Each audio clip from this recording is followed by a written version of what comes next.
If you follow the Canadian marketplace, you know that utility vehicles are all the craze. And who's best positioned with the most utilities in their lineup?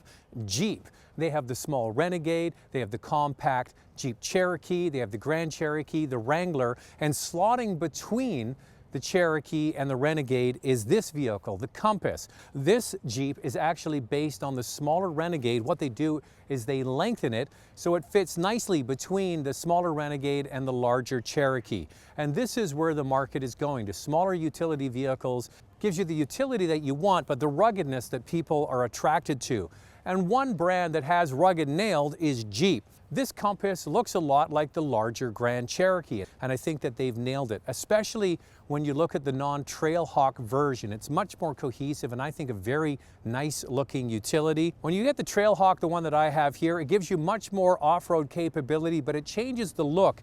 You don't have as deep a chin spoiler for the approach angle. Same with the back. The valance at the back has changed for a departure angle, and the suspension sits a little bit higher. Now, one thing they didn't change moving from the Renegade to this Compass is the width. It's not that wide, it's just a little bit longer. One thing Jeep does nicely is they give their cars an aggressive look, especially with this Trailhawk. I like the tow hooks. I love the color. It's called Rhino. It's got the matte black on the top of the hood to give it a more aggressive look. Polished black wheels, a dark black Jeep grille. Inside, very functional, then we'll take it for a drive. As I mentioned, this Jeep Compass is based on an elongated version of the Renegade. And what did the Renegade have going for it, or does have going for it? It has a high, flat roof. It's a boxy shape with lots of interior space. It's got a funky interior and a high seating position with good outward visibility.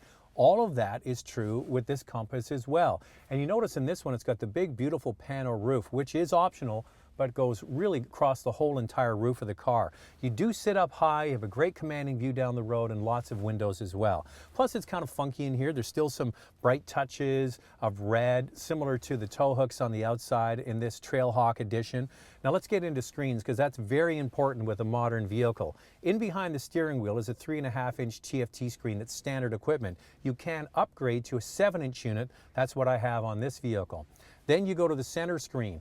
Chrysler's Uconnect system is one of the best in the industry. Go and try them for yourself and you'll see they're very intuitive, very easy to use. It starts with a 5-inch unit, goes to 7-inch unit on this Trailhawk, and then you can upgrade to an 8.4-inch, which comes standard on the most expensive Limited. Now below that, the controls for the radio and the HVAC system are really quite low. As I mentioned, you sit up high and you have a great view down the road, but they're really low on the dashboard. So you kind of need to adjust to that, and you do over time, but that really isn't the best layout.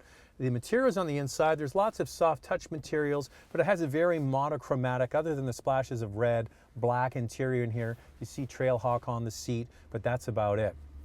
And that added space between the Renegade and this Compass really comes to the benefit of the back seat. So there's a little bit more legroom, but there's not a lot. And the cargo space around the back is not as big as I would have thought. And one of the reasons is, what doesn't benefit this Compass is width. It's basically the same width as the Renegade, and it shows especially in the back cargo area. There are lots of different configurations with this Compass, so we'll take it for a drive. I should point out also that the Compass comes standard with push-button start. However, it doesn't come standard with heated front seats. Now, many competitors have that, and it really is an omission.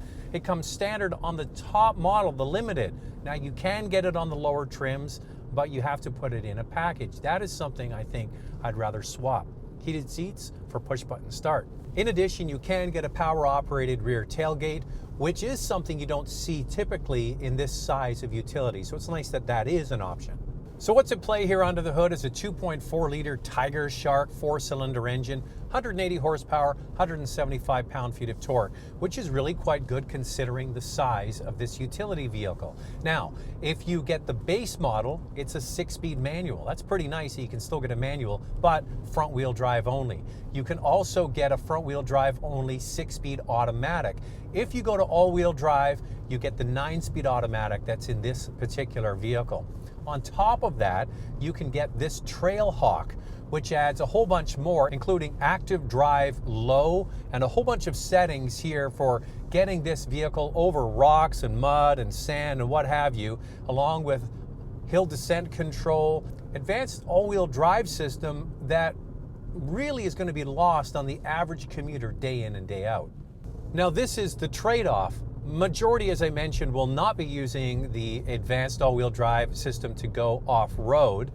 And you also give up the more elegant and sleek-looking exterior that you get with the non-Trailhawk edition. So if you're going to go off-road, this is the one to get. Most people should stick with the regular model. Now, driving dynamics. The steering really has a dead on-center feel. Now, it could also be because I'm in the Trailhawk, has a slightly higher ride height and bigger tires, but this really isn't the most engaging car to drive. Under hard acceleration, the 4-cylinder can be a little bit noisy, and the 9-speed has been much maligned over the years, but I really think that they've smoothed it out to the point now where you can't really tell. Now, for those that don't remember, the previous version used to come with a continuously variable transmission.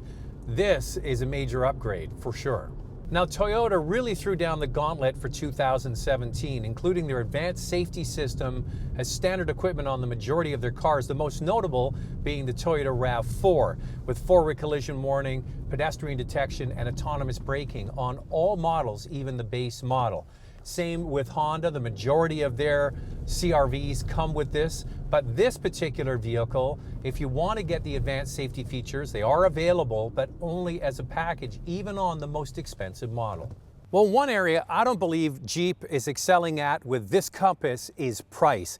It starts at $25,000, goes to $35,000 for the Limited, plus different packages. For example, the one you see here with freight and delivery is $41,000 for a utility that's smaller than most compacts. For example, you want to get a Honda CR-V, much bigger than this, $27,000. A Toyota RAV4 starts around the same price, and it comes standard with their advanced safety suite on all RAV4s. So you look at this Compass and you go, yeah, it's got a rugged look to it. It's a Jeep. It falls short on price and advanced safety features. Yes, you can get this Trailhawk. Yes, it can do some wonderful things off-road. But 99.9% of people, if you're going to get a Jeep to go off-roading, it won't be a Compass, it'll probably be a Wrangler. And the one that doesn't have the Trailhawk look, I think, is a much better looking Compass. So yeah, it's a fun vehicle. Jeep has lots to offer, many different versions to choose from. However, I find this a little bit expensive. Things like heated seats aren't standard, and the advanced safety package is a package even on the most expensive model.